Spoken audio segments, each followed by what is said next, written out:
இயேசுவில் எனது அன்பிற்குரியவர்களே, உங்களுக்கு என்னுடைய இதயம் கனிந்த வாழ்த்துக்கள். வணக்கம்.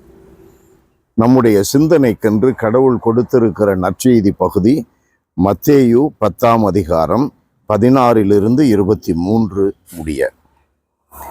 நேற்று குருக்களுடைய அழைப்பை குறித்து நாம் பார்த்தோம். அதற்கு முந்தைய நாள் திருத்தூதர்கள் ஆயர்களுடைய அழைப்பை குறித்து நாம் சிந்தித்தோம். இன்றைக்கு ஆயர்கள், குருக்கள் இவர்கள் இயேசுவை அறிவிப்பதற்காக, இயேசுவினுடைய வாழ்வை இயேசுவினுடைய எதிர்பார்ப்பின்படி வாழ்ந்து காட்டுவதற்காக, இயேசுவின் மீது கொள்ளுகிற நம்பிக்கைக்காக அடிபடுவார்கள். இதோ ஓநாய்களிடையே ஆடுகளை அனுப்புவது போல நான் உங்களை அனுப்புகிறேன். எனவே பாம்புகளைப் போல முன் மதிவுடையவர்களாயும் புறாக்களைப் போல கபடு அற்றவர்களாயும் இருங்கள். எச்சரிக்கையாக இருங்கள். யூதர்கள் முன்னும் பிற இனத்தவர் முன்னும் சான்று பகர்வீர்கள். இப்படி அவர்கள் உங்களை ஒப்புவிக்கும் பொழுது என்ன பேசுவது, எப்படி பேசுவது என்று நீங்கள் கவலை கொள்ள வேண்டாம். என்ன பேச வேண்டும் என்பது அந்நேரத்தில் உங்களுக்கு அருளப்படும்.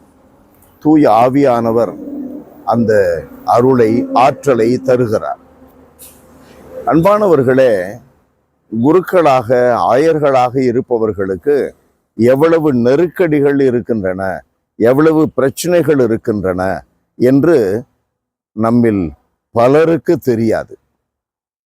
காரணம், அவர்கள் தனியாக இருக்கிறார்கள். அடிபட்ட மான் தனியாக சென்று ஒரு மூலையிலே, மரத்தடியிலே அமைதியாக நின்று கொண்டிருக்கும். அப்படிப்பட்ட ஆயர்கள், குருக்கள் வேதனையில், காயப்பட்ட நிலையில் தனியாக ஆண்டவர் முன்பாக தன்னுடைய நிலையை அறிந்து அழுது கொண்டிருப்பதை எத்தனை பொதுமக்கள் அறிந்திருக்கிறார்கள்.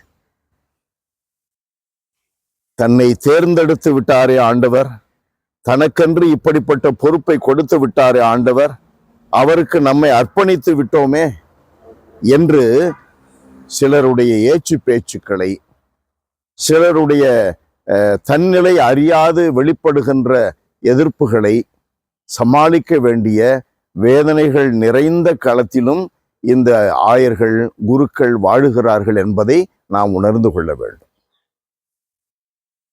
இந்த குருக்களை பற்றி எத்தனை பேர் மற்றவர்களிடம், மக்களிடம் போட்டு கொடுக்கிறார்கள். ஆயர்களை பற்றி குருக்கள் ஒருவரிடம் எத்தனை பேர் போட்டு கொடுக்கிறார்கள்.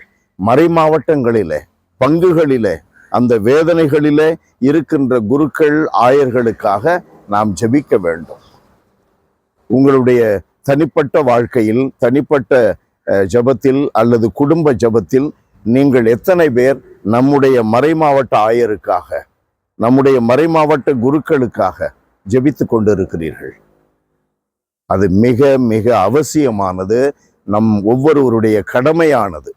அன்பு நிறைந்த எங்கள் இறைவா, உம்மை போற்றி புகழுகிறோம், தாழ்மையோடு ஆராதிக்கிறோம். ஆண்டவரே, உம்முடைய மக்களை வழிநடத்த என்று ஆயர்களையும் குருக்களையும் நீர் அழைத்து தேர்ந்தெடுத்து உலகிற்குள்ளே அனுப்பியிருக்கிறீர். இவர்கள் ஒவ்வொருவரும் உம்மை முழுமையாக சார்ந்தவர்களாக இல்லாவிடனும் கூட அவர்களை நீர் அன்போடு வழிநடத்தி அவர்களுக்கு ஆவியின் துணையை கொடுத்து எல்லா சூழல்களிலும் உம்மை நோக்கி பயணிக்க, உம்முடைய எதிர்பார்ப்பின்படி பணி செய்ய அவர்களுக்கு வலிமையை கொடுக்கிறீர். அதற்காக நன்றி செலுத்துகிறோம். எவ்வளவு வேதனைகள் நிறைந்திருந்தாலும், நெருக்கடிகள் இருந்தாலும் ஆண்டவரே, உம்முடைய குருக்கள், ஆயர்களை நீர் அன்போடு அரவணைத்துக் கொள்ளுகிறீர் என்பதில் எங்களுக்கு எள்ளளவும் சந்தேகமில்லை. மாறாக நீர் அவர்களை மேன்மேலும் இரக்கத்தோடு வழிநடத்த அவர்களுக்காக நாங்கள் ஜெபிக்கிறோம். அவர்களை மக்கள் மத்தியில் உம்முடைய அன்பை உணரும்படி, அவர்களுக்கு நல்ல சூழல்களை ஏற்படுத்தும்படி உம்மிடம் ஜெபிக்கிறோம். அவர்களை தவறாக புரிந்து கொள்ளுபவர்களை புரிந்து கொண்டு அவர்களுக்கு தோள் கொடுத்து உதவும்படி நாங்கள் உம்மிடம் ஜெபிக்கிறோம். அவர்கள் நல்ல உடல் சுகத்தோடு வாழ்வார்களாக, மன சுகத்தோடு இருப்பார்களாக, மகிழ்ச்சியோடு பணி செய்வார்களாக. இயேசுவின் நாமத்தில் ஜெபிக்கிறோம் பிதாவே. ஆமென், ஆமென்.